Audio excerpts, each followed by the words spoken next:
Selamat pagi, salam sejahtera buat kita semua. Eh, Terima kasih atas kehadiran kalian pada perkuliahan saya untuk minggu pertama ini. Mungkin kita baru pertama kali ketemu, karena saya juga baru semester ini mengajar di UKIP. Untuk kontrak kuliah terkait dengan mata kuliah saya, untuk deskripsinya, bagaimana kalian itu dapat menentukan apakah sebuah struktur atau BIM akan gagal akibat beban yang bekerja pada BIM tersebut. Nah, bebannya itu bisa jadi beban normal, bending, torsi, ataupun geser transversal.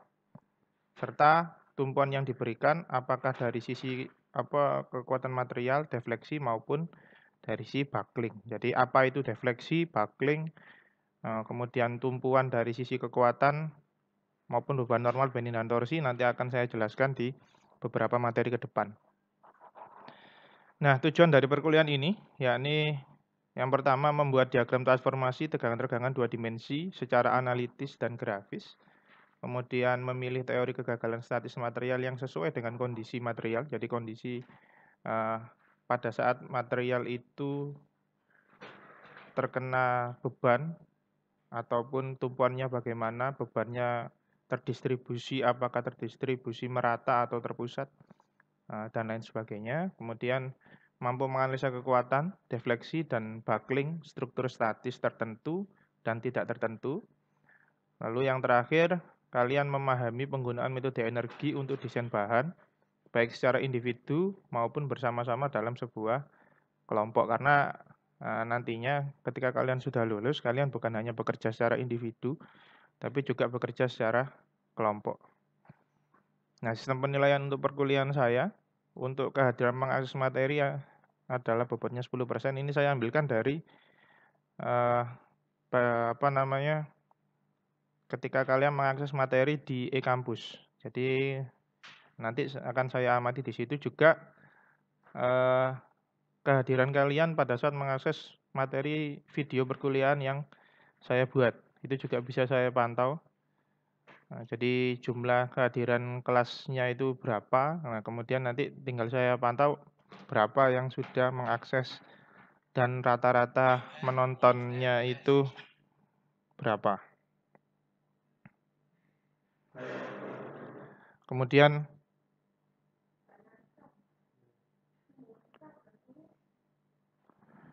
untuk tugas-tugas harian yang saya berikan itu bobotnya 25%, hampir sama dengan UTS dan UAS, jadi sama-sama 25%. Jadi apabila kalian merasa UTS dan UAS-nya itu kurang, jadi saya harap tugas-tugas harian itu dapat kalian selesaikan dengan baik. Kemudian keaktifan dalam diskusi ini kaitannya dengan apabila ada pertanyaan maupun ada hal yang mau kalian ingin mendapatkan penjelasan tambahan. Nah, kalian bisa berdiskusi dengan saya dan itu punya poin tersendiri. Nah, ini adalah beberapa materi yang akan kita bahas pada perkuliahan semester ini.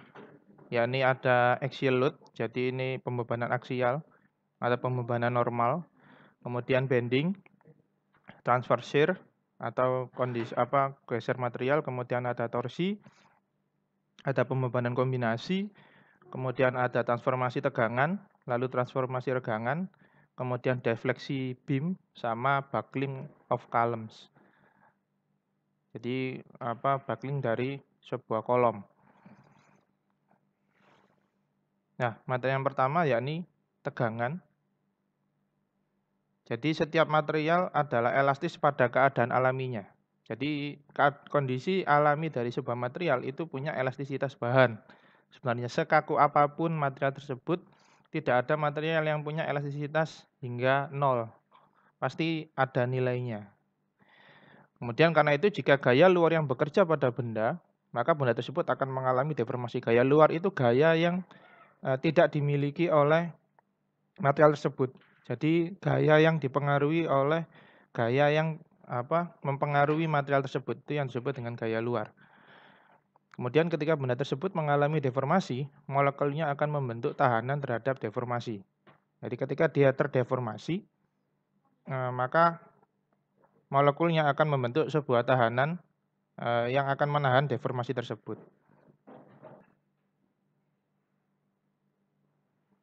Nah,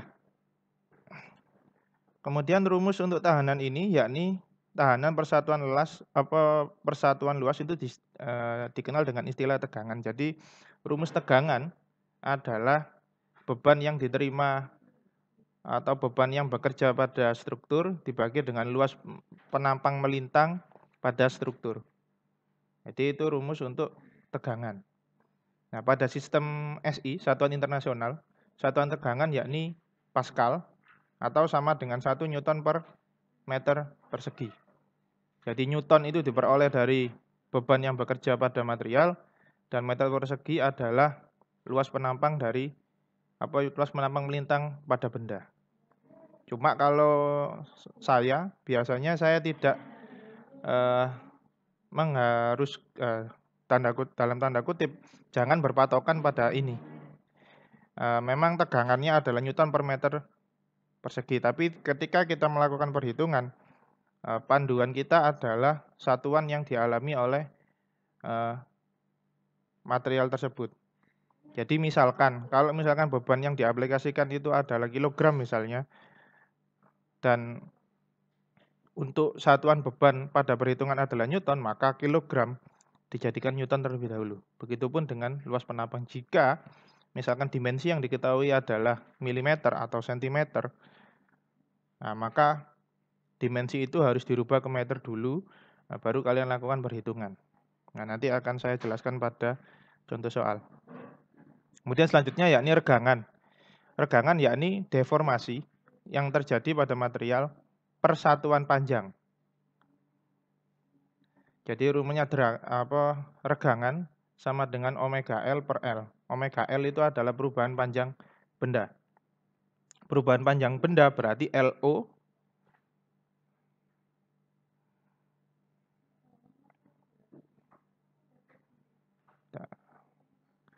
jadi perubahan panjang benda itu sama dengan LI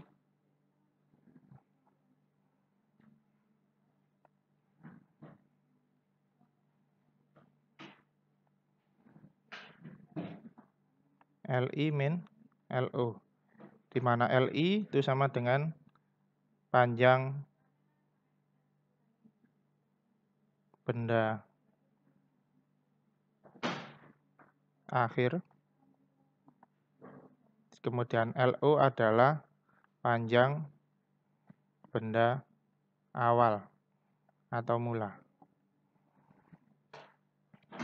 Nah, kemudian rumus untuk mencari perubahan panjang awal benda sama dengan regangan yang dialami benda tersebut dikalikan dengan L atau panjang awal benda.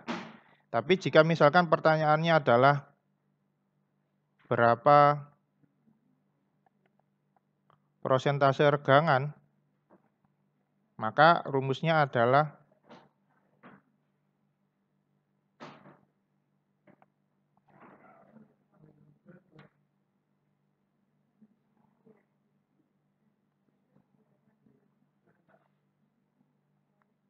L sama dengan delta L per omega L per L kali 100%. Ini jika pertanyaannya adalah berapa persentase regangan, itu baru dikalikan 100%. Tapi jika tidak, ya berarti regangannya akan bernilai regangan ini tidak ada satuannya. Kenapa? Karena kalau delta L misalkan diketahui LI-nya sama dengan 4 mm. Jadi panjang akhirnya adalah 4 mm, sedangkan panjang awalnya misalkan adalah 2 mm. Maka omega L sama dengan 4 min 2. Berarti kan satuannya adalah 2 mm. Nah, kemudian regangannya berarti kan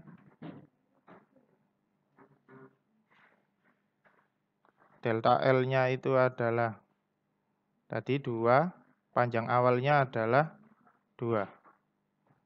2 mili dibagi dengan 2 mili. Nah, ini kan habis satuannya. Regangannya adalah 1.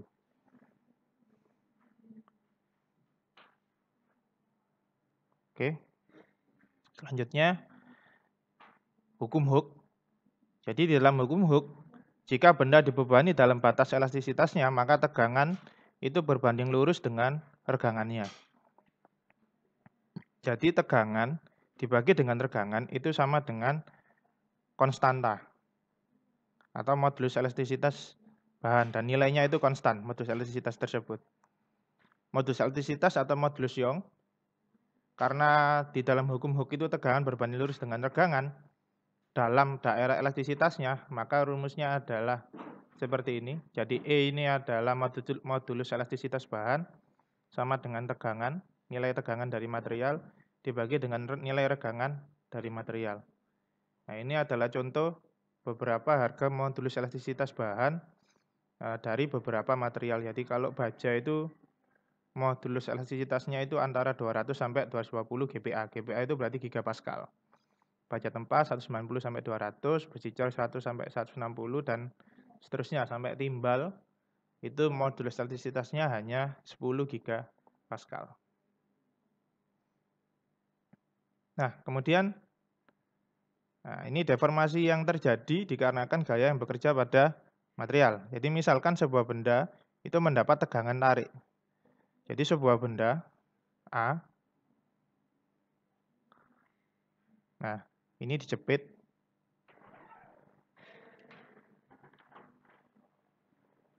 mungkin dijepit di ragum, kemudian kalian tarik. Maka yang terjadi di material tersebut adalah beban yang bekerja pada benda ini, beban tariknya P, kemudian panjang benda. Nah, panjang benda awalnya kan ini. Nah, ini kan panjang benda awal. Kemudian ada luas penampangnya. Luas penampang itu, nah ini tergantung penampangnya.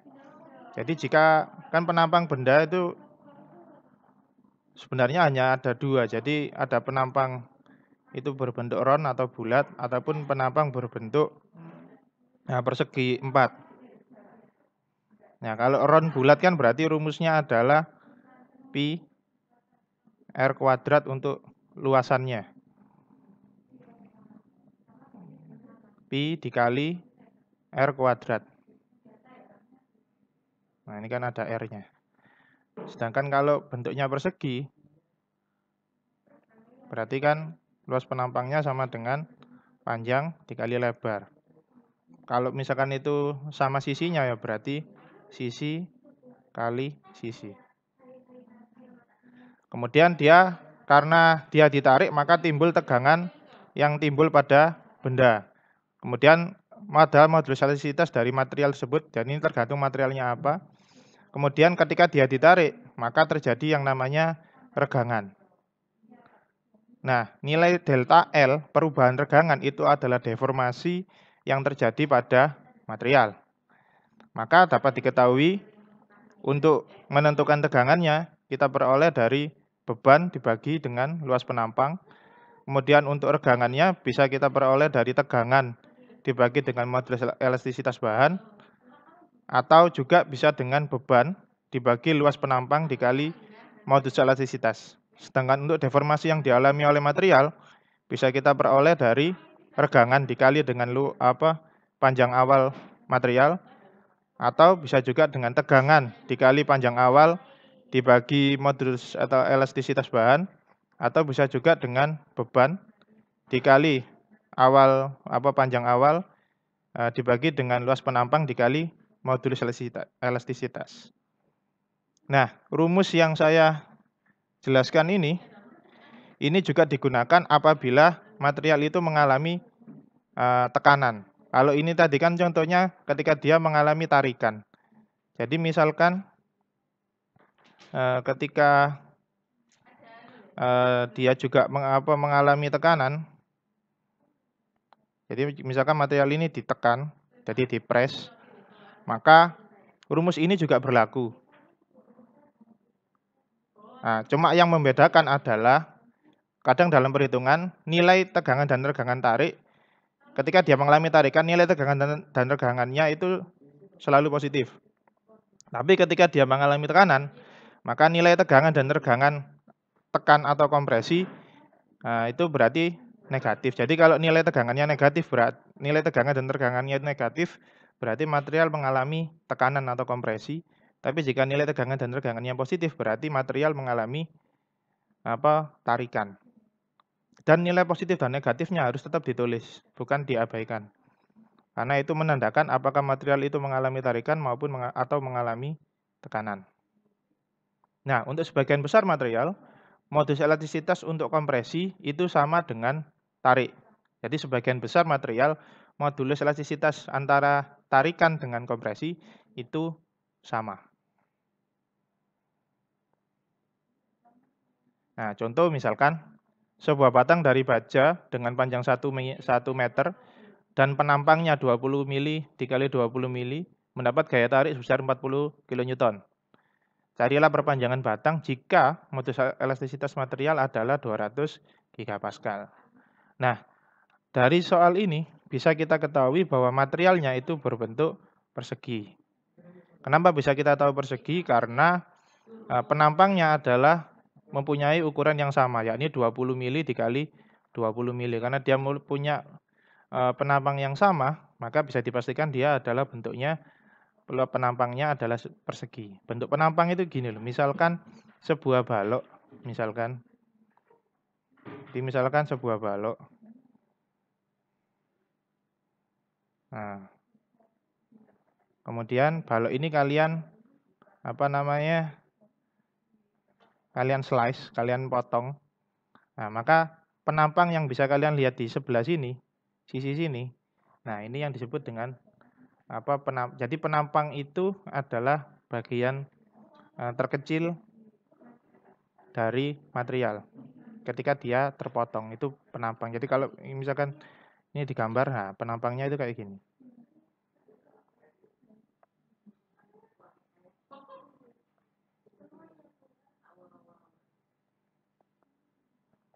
Ya, penampangnya seperti ini.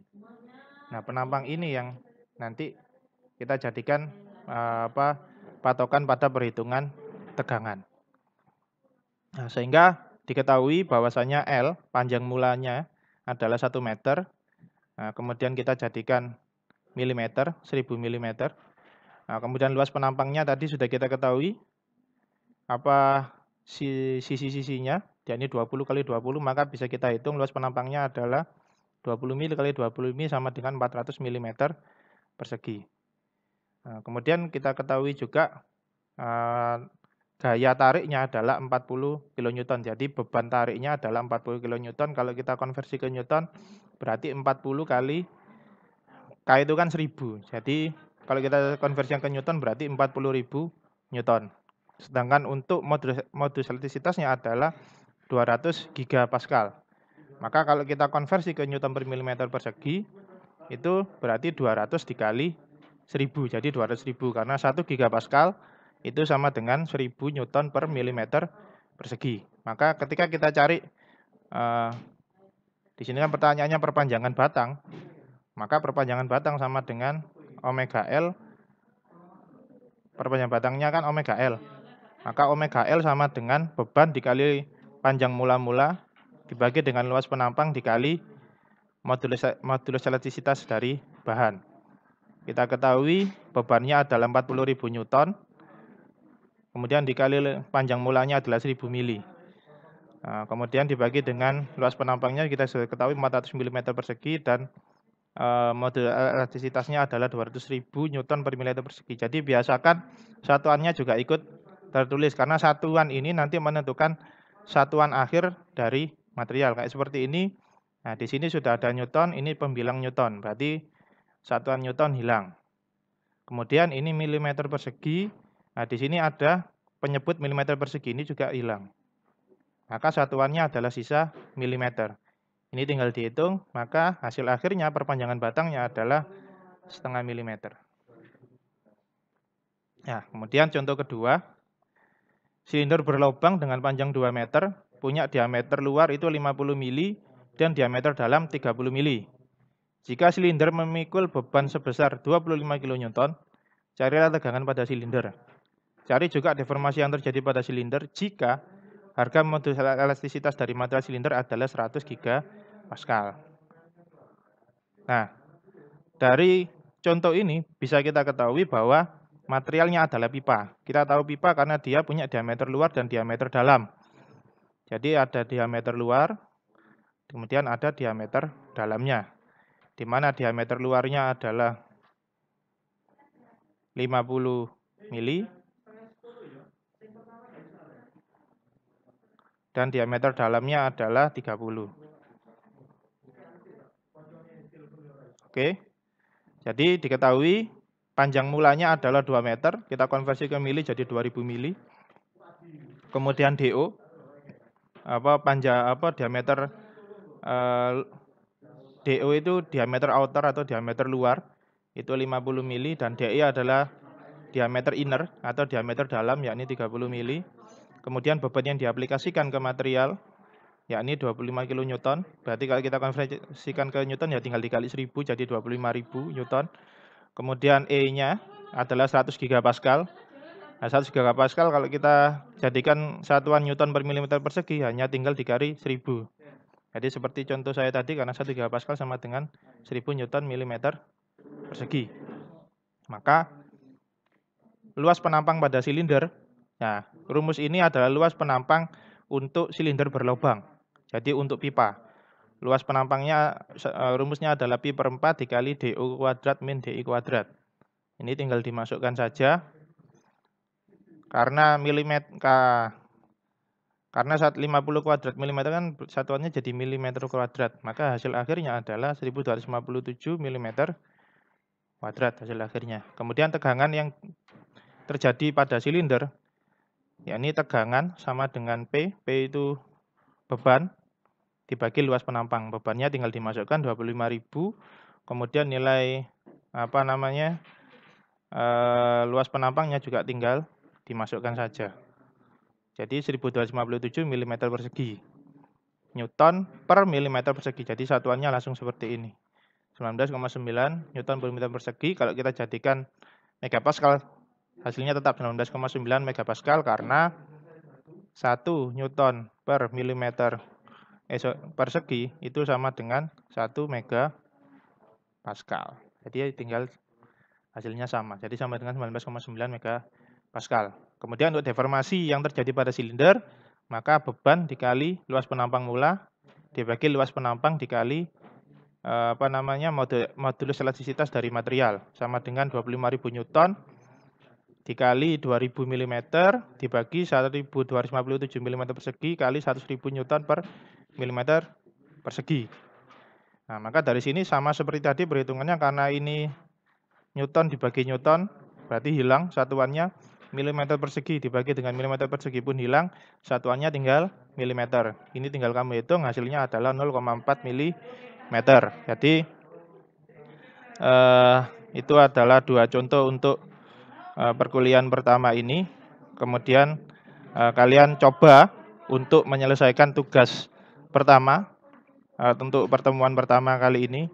Nanti apabila ada kesulitan silakan menghubungi saya.